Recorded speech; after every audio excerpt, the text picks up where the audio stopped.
Around Thanksgiving, all everyone in the wine world talks about is what's the perfect wine with a Thanksgiving dinner. And I gotta say, it comes down to one simple principle that we'll talk about in this video. Hey guys, what's up? My name is Kim. Thank you so much for being here. This channel is all about getting confident with wine, learning how to taste, and doing so by drinking. So go ahead and pour yourself a glass of something.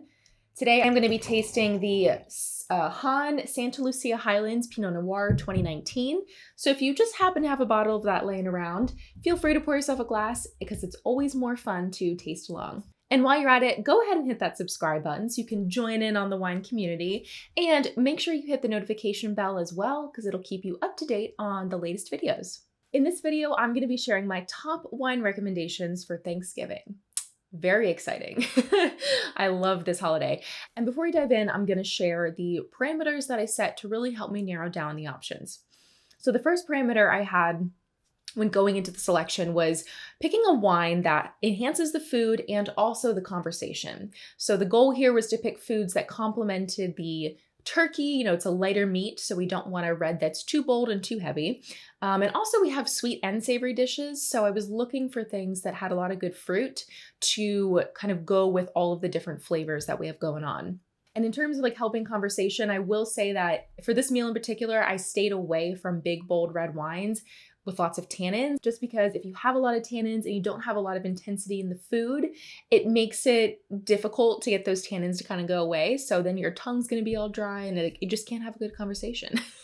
And the second parameter I had was also considering the guests. So I was thinking about my family, about the Together with Wine community, and everyone's going to have things that they love. And so if that's the case and you have a really picky drinker who's coming over, then just get them what they like, just because it just is going to make for an easier time at the dinner. But that doesn't mean you can't get stuff that you also are into. So definitely still get a few different types of wines you can play around with the food pairings on Thanksgiving. The third parameter I had was also considering that this is going to be a larger get-together typically, and the cost of that. So all of the wines that I'm recommending today are under $25, except for one or two of the sparkling, just because I don't know, you had to go a little bit bigger. They're about 40. So don't worry, when you look them up, you won't be shocked, I promise.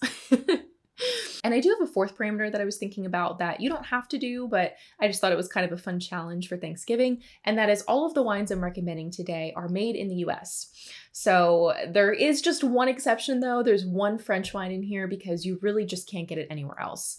And one more thing, the most important thing you need to remember when you're making a Thanksgiving wine recommendation is one simple principle, and that is the style of the wine should be young, fruity, and cheerful. That's it. That's the big secret. You basically just want a wine that has a lot of youth and fruitiness to it because it's going to have just a lot of intensity and flavor, which is something that you want. You want a nice fruitiness to the wine if you're having all of these delicious sweet and savory Thanksgiving dishes. So that's the big secret, and you'll see that as kind of the common denominator across all of the wines that I talk about today. Alright, so to kick it off for my Thanksgiving wine recommendations, we're going to start with whites. We'll talk about rosé, red, sparkling, and then we'll touch on dessert wines. So first up are white wines, and whether or not you're a white wine drinker, I always recommend having at least one bottle hanging out in the house, just in case there's, a guest that really wants it. Also, personally, while I'm, waiting for the food to be ready, I like to sip on a little something, and a white wine is usually my go-to. And the first wine recommendation is the 2020 Diatom Chardonnay. It's from the Santa Barbara County in California. And if you're looking it up, go to Brewer Clifton's website, because that's who makes it. It's just kind of a special sub-brand under the main brand. And the tasting notes are just so delicious. So this is a medium-bodied Chardonnay that's very juicy, which means that it has a lot of good fruit flavors, but then also some really nice acidity. And so we have flavors of lemon, honeysuckle, apples, tangerine, and white flowers. Also, I have seen other people online comparing this Chardonnay to a Chablis. Chablis is a Chardonnay that comes from Chablis, France. And in Chablis, they'll make Chardonnay without any oak. So it's a very acidic version of Chardonnay. It's very refreshing and zippy. And I think that this Diatom isn't quite totally there, but it has a lot more refreshing acidity to it than maybe the typical California Chardonnay that you're thinking of. So I really like that as a pairing for Thanksgiving because I think it'll go really well with all of the rich, creamier dishes on the Thanksgiving table. And it's something that's really nice to sip as an aperitif.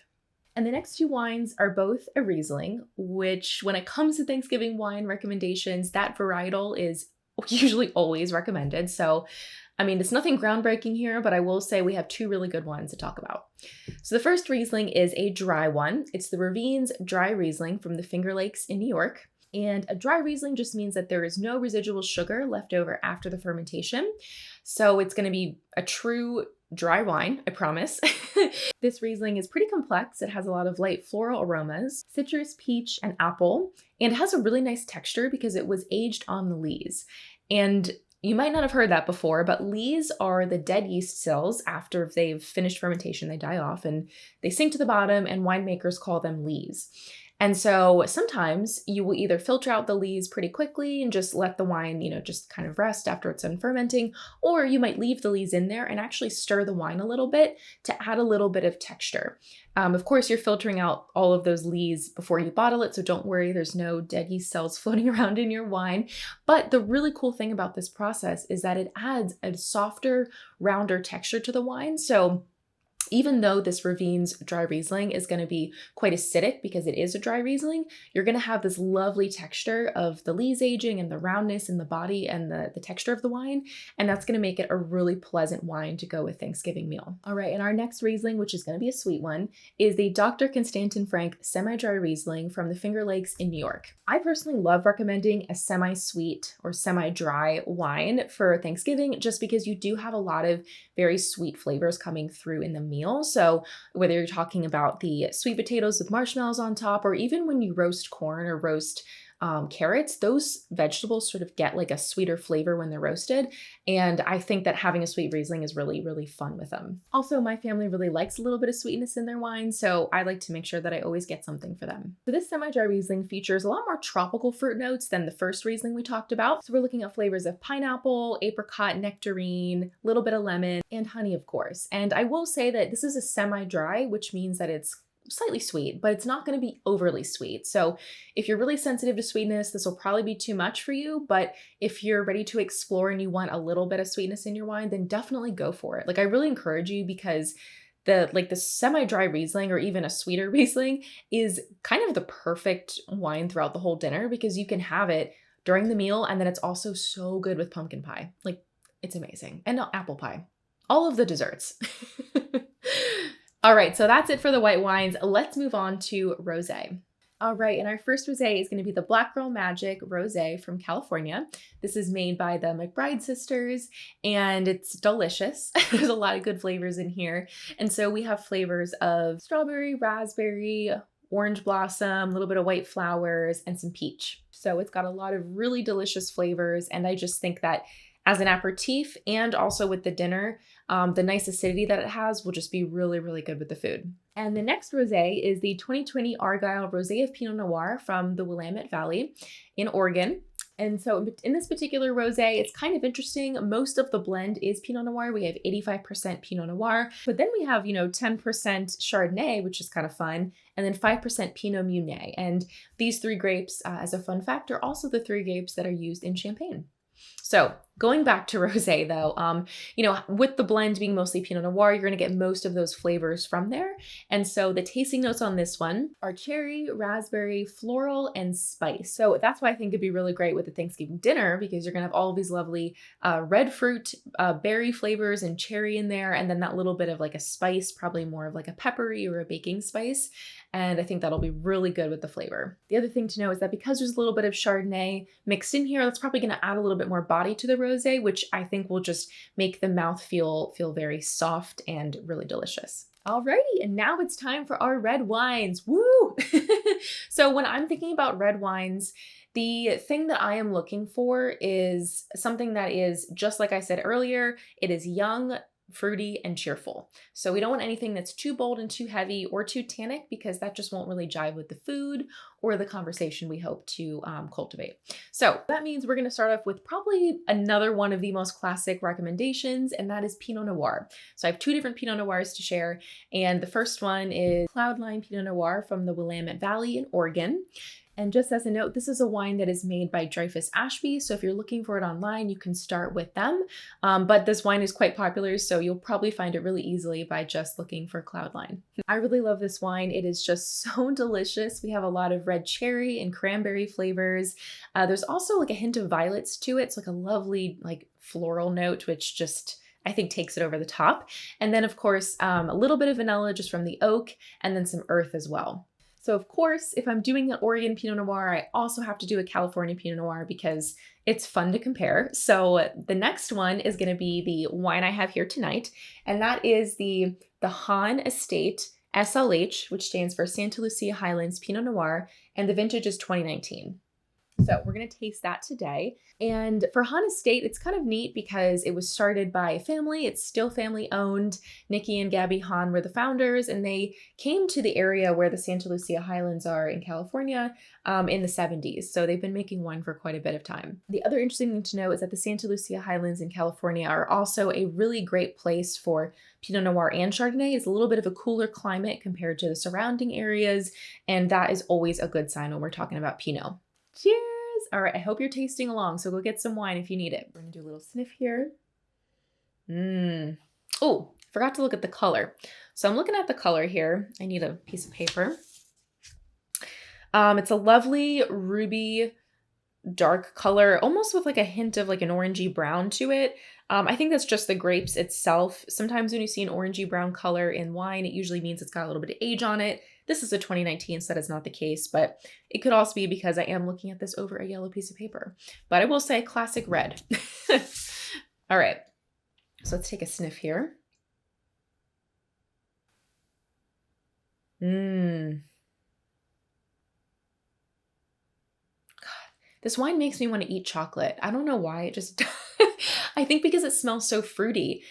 So this wine has a really good mixture of red and dark fruits. So we have red cherry in here, definitely some blackberry. I get a little bit of earth, a lot of vanilla, and cinnamon, like baking spices. Oh, yeah, it's really nice. All right, so let's take a sip. It's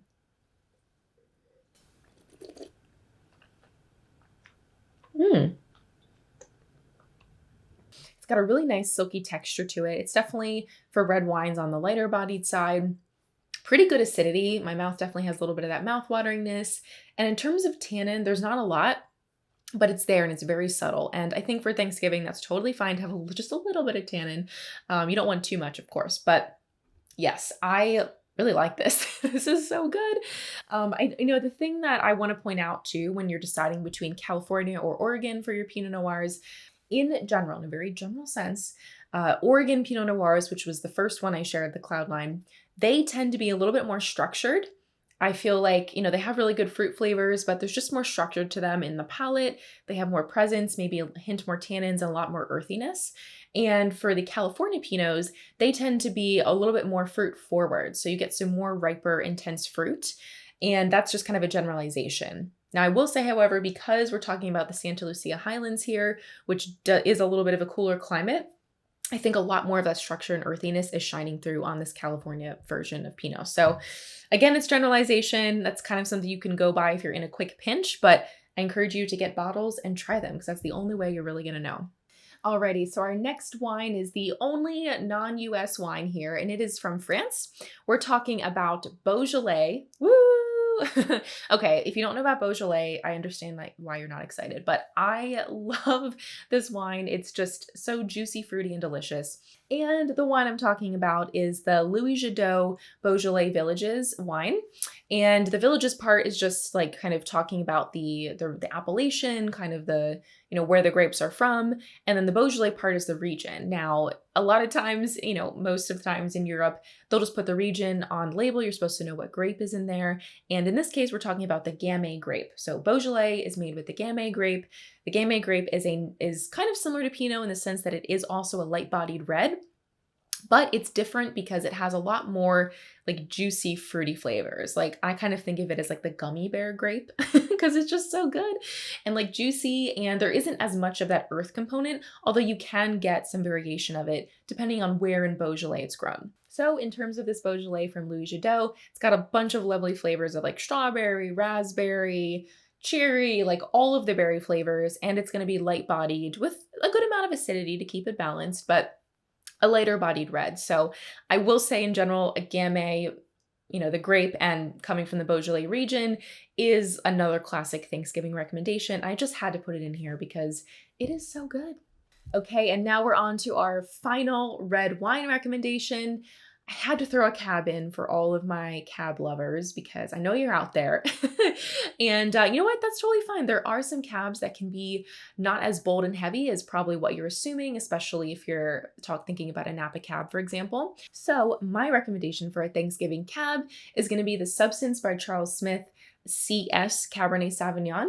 And it is delish. I mean, I'm saying that about every single wine, but the thing that's really interesting about this cab is that it's much lighter than other cabs. Like, I was very caught off guard when I had it. A lot of times Cabernet Sauvignons will present a lot more dark fruit flavors, but I feel that this cab presents a lot of red fruit flavors as well. So it's a really good mixture and balance.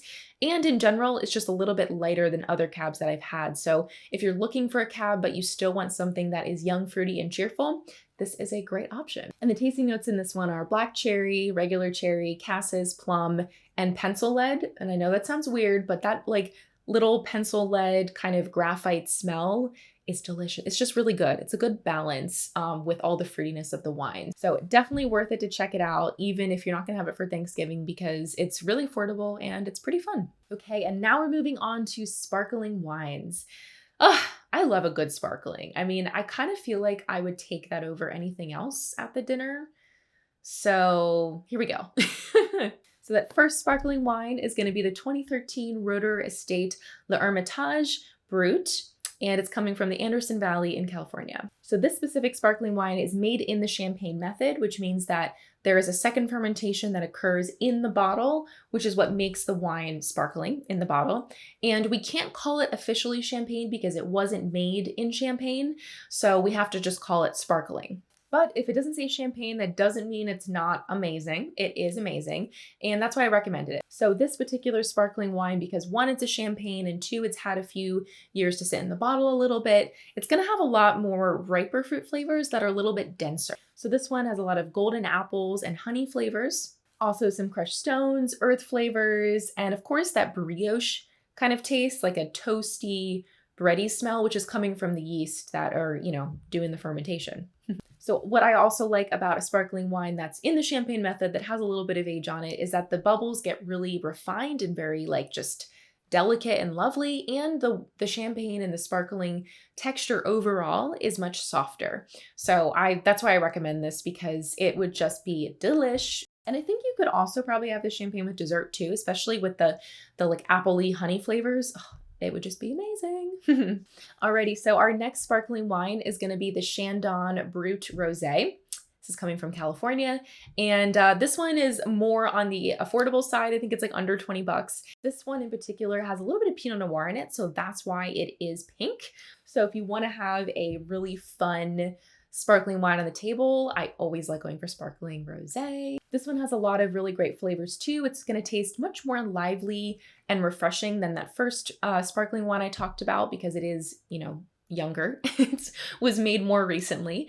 And we're going to have some lovely flavors of cherries, raspberry, spices, a little bit of ginger, which is kind of funky, but really good. And also a hint of that brioche again, because we are talking about, yeast and stuff. But I will say this is a really good option for people that maybe don't want that intense bready, yeasty flavor, but they still want the sparkling wine that's champagne-like. So this has a little bit of that, but it's not as intense. So I think that'd be really fun. Alrighty, and last but not least for our sparklings, we're going to be talking about a Demi-Sec, which means a slightly sweet sparkling. And I always, again, like to throw in a few sweet wines here and there because we do have a range of flavors going on. And this is the kind of sparkling that would be really good with dessert. So this wine is going to be the Schramsberg Cremant Demi-Sec from the North Coast in California. In the sparkling, we have lovely flavors of peach, pineapple, dried apricot, pear, brioche, and vanilla. This one isn't overly sweet. There's still a lot of really nice texture in terms of the bubbles of the sparkling, and also the acidity to keep it refreshing and not overly cloying. All right, and that does it for all of our wine recommendations. Woo, I'm sweating a little bit. That was a lot to get through.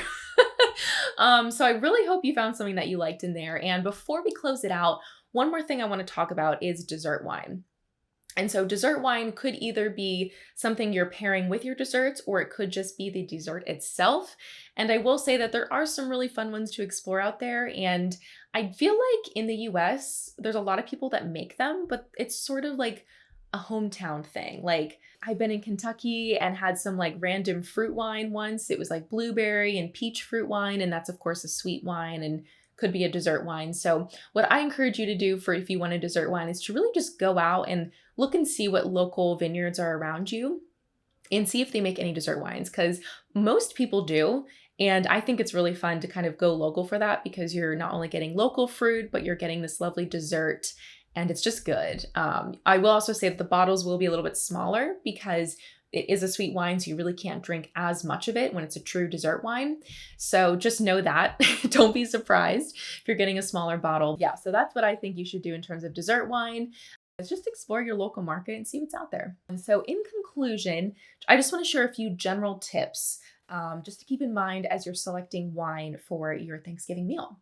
The first tip is that I always recommend having a variety, because you just never know what people are going to be into, and also get multiple bottles of things too, because I always feel terrible when, everyone gravitates towards that one wine I didn't think anyone would, really be into. And then of course everyone wants that one. So I think it's always better to have a little bit more than not enough. And along those same lines, when you're trying to determine how much wine to get, I usually estimate about half a bottle per guest.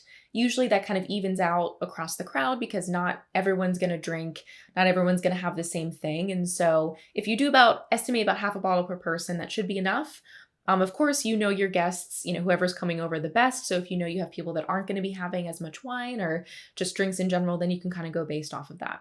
And my last tip to kind of round out this video is that even if you're not hosting, a good guest always brings wine.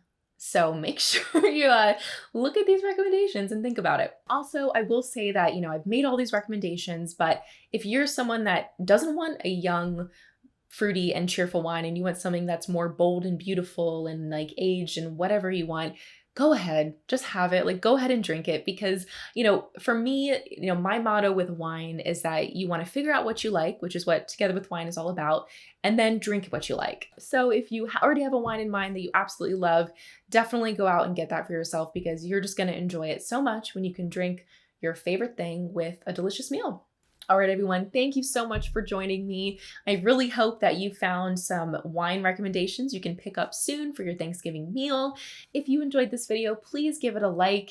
Also subscribe. You can join in on the wine community and hit that notification button to know about when the latest videos get posted. Well, with that, I just want to say I am really thankful for you, thankful for the Together with Wine community, and have a very happy Thanksgiving. Cheers!